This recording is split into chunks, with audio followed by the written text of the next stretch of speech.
who discovered it in a baby. And the baby required a large number of blood transfusions. And when we saw the immunologic profile, it was identical to what was being seen in the young adult men. It was called the Gay syndrome. And so we took the list of blood donors and said, all these donors that provided blood for this new disease, and there was one. We went to locate him, but that individual had already died of AIDS. The disease had entered the blood supply, and blood transfusion could be at risk. And if this infectious agent got into the blood supply throughout the United States and in fact throughout the world, we would have a big problem on our hands. We were called alarmists. There were accusations that we were trying to create panic in the blood system. In fact, it was already too late. That same summer, another group began to develop symptoms of immune deficiency. Terrible outbreak of HIV in the hemophilia community was really a very simple situation. That is that clotting factor is obtained from blood or plasma that is donated blood or sold plasma. You take plasma from thousands of people and put it together, put them into a bottle, and then send that out and inject it into other people. The clotting factor, factor 8, was concentrated from thousands of donors. Many of them poor people were willing to sell a pint of their blood for $10. And what happened was that IV drug users, people really resisted it, were selling it. And the drug industry excluded the men from blood donation, and so you end up down in essentially plastic disease for hemophilia. And infected essentially all of the hemophilia population with 100% fatal die. The CDC now knew it had to be a virus. It was the only particle small enough to get through the filtering process to make factor 8. The impact was tremendous. That this syndrome was caused by a virus, great concerns about the blood supply, great concerns about sexual transmission. It was now urgent to get to the red blooders, but it would take many months to get their attention. We convened the leading members of the blood banking community and the leading members of the gay community, the leading members of public health, to talk about a rapid and appropriate response. The CDC felt that the evidence was there, and what we expected from that meeting is for the blood banking community and the others to say, yes, we've got a serious problem, now what do we do about it? But the blood bankers were resistant. The evidence for this, in my view, is very weak and very early. We don't really have any proof yet that the nation's blood supply is contaminated. With no test, the entire blood supply was at risk. They faced huge financial losses. They also didn't want to take on activists at the meeting who argued that screening was discriminatory. There's not enough evidence to finger any population or subset of individuals and say, this group should not be allowed to donate blood. That was a public health disaster. I come to the table, lowered it down, asking how many people they were going to kill. And that's just like, they should have had another minute to tell us the number. You want 10 dead, you want 20 dead, you want 100 dead. But they didn't go to there. It would take 2 more years before safeguards were instituted. But it's going to come out. Hopefully with a congressional hearing, it's going to come out. I hope the world knows the truth before I die. Because I'll tell you, I've been in the hundreds to die. 5,000 Americans would be infected from contaminated blood and blood products.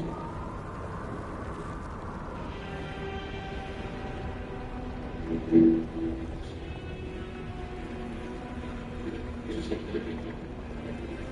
epidemic had begun in the first months of the Reagan administration, which had come to power with a mandate to cut taxes and reduce the size of government. It is time to get government back within its means and to lighten our punitive tax burden. And these will be our first priorities, and on these principles there will be no compromise. The budget was out of control. I knew the country needed to have this figure straight. The president was right. Margaret Heckler became Reagan's Secretary of Health and Human Services in 1983. She said she was looking to the scientists to set their priorities on AIDS. AIDS was a mystery. It was a puzzlement, even to the scientists. And before we knew what to do or how much it would cost or anything like that, we needed to find out if the scientists could tell us. And my goal was simply to expedite the process. The CDC, an agency Heckler supervised, officials said their efforts had been severely hurt by the budget cuts. The Reagan administration had come in, and there was a mandate to cut all government activities. The CDC was slated to be cut by at least 25%. There was no travel allowed at all, and so therefore we virtually had our hands tied. My area of responsibility at the time was to establish a laboratory to investigate the cause, develop the blood tests, and do all of these things. And in the first 2 years, essentially nothing. That we had to steal equipment from the other laboratories, we had to dig out space. This was not an appropriate response to a disease that had a mortality that looked like greater than most other infections that we had been dealing with. In 1983, 4 months into her term, Secretary Heckler told a congressional committee that all the federal agencies researching AIDS had adequate funding. In the AIDS situation, she said, I really don't think there is another dollar that would make a difference, because the attempt is all out to find an answer. There were a lot of people who felt that more money should have been spent. I disagree with that. I think that we could not have gained anything more by increasing the cash expenditures. We were in the right direction. We were placing an emphasis on those who could provide the answers. And in the case, this was not a problem that money could solve. It was a problem that the scientists could solve.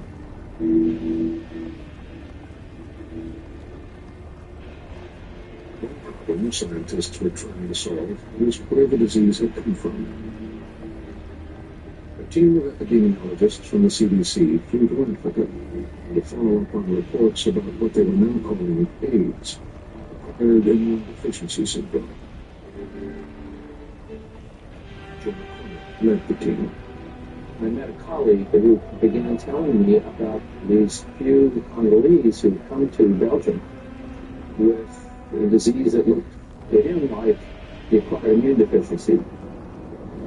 And so we went to the Congo and started looking for patients with typical symptoms of AIDS, and we found them on the wards of the Maniema Hospital in Kinshasa. It was quite a shock to see the poverty, the suffering. The whole team was amazed at how immediately they could identify 10, 20 cases right away that would meet our definition for AIDS.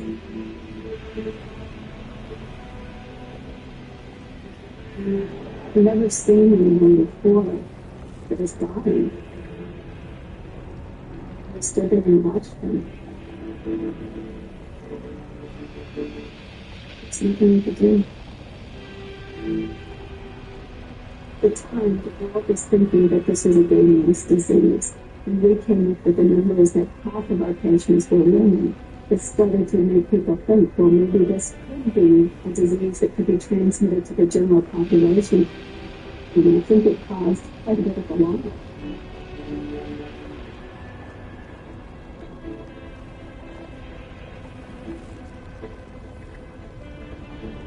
At the CDC in Atlanta, Joe McCormick and his team briefed their boss on what they had learned in the Congo. And he said, we're going to call the Assistant Secretary for Health and give him this information. He needs to know this. As Assistant Secretary of Health, Dr. Edward Brown was the key administration official on the disease. So I got Dr. Brand on the phone, and I gave him the data and the information, and told him that our conclusion was this was already a probably at epidemic proportions, and it was primarily heterosexually transmitted. And his response was, there must be another explanation. This can't be right. Well, actually, I don't understand what's going on. You know, even if they've got a different process. So we're in cases reported. But I would say reason because our focus of the program, I mean, most of the time, and everything, and even just like focus so there's a focus on all such things. And maybe on the doing it. We were listening to the cases. In fact, Dr. Gerald Friedland reported a case of heterosexual transmission 8 months earlier. He was a woman who was a sexual partner of someone with AIDS, and we had learned that AIDS was associated with swollen lymph glands, and I thought there was massive lymph glands. And I said, oh no, she's got it.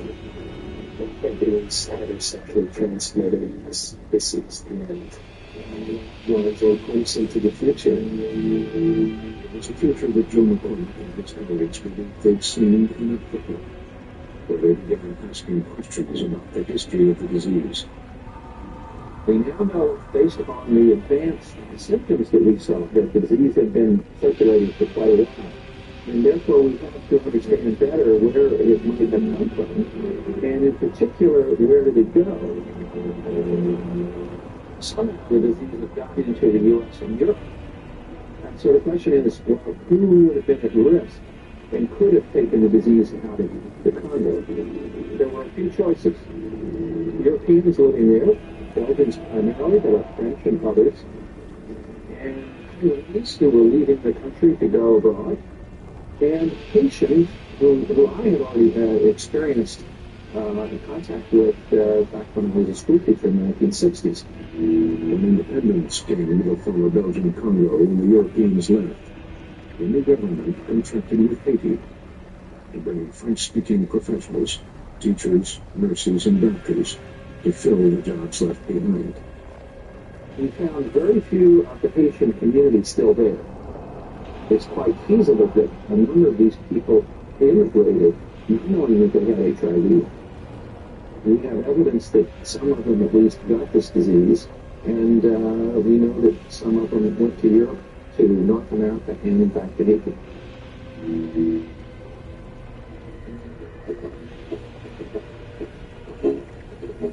Haiti, the poorest countries in the world, will prove to have few defenses against the disease.